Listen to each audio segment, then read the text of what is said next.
Okay. Jeff McEachin, page 204.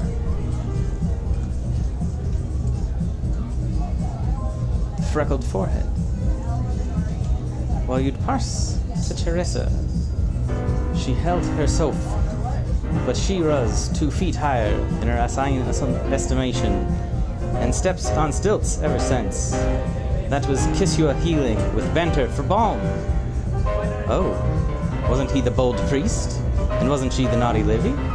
Nautic Nama's now her navin. 2 lads in scoutish breeches went through her before that. Barefoot burn and wallow me wade. Lugnaquililas noblesse pixt before she had a hint of a hair at her fanny to hide or a bosom to tempt a birch canoodler.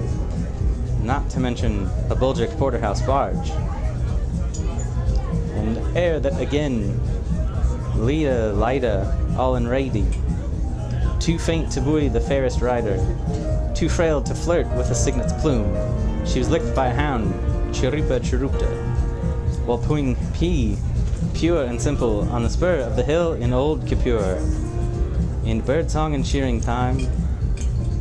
But first of all, worst of all, the wiggly lively, she side-slipped out by a gap in the Devil's Glen, while Sally, her nurse, was sound asleep in a sloot, and fee-fi fell over a spillway before she found her stride, and lay and wriggled in all the stagnant black pools of rainy under a fallow pool, and she laughed free, with her limbs aloft and a whole drove of maiden hawthorns blushing and looking askance upon her.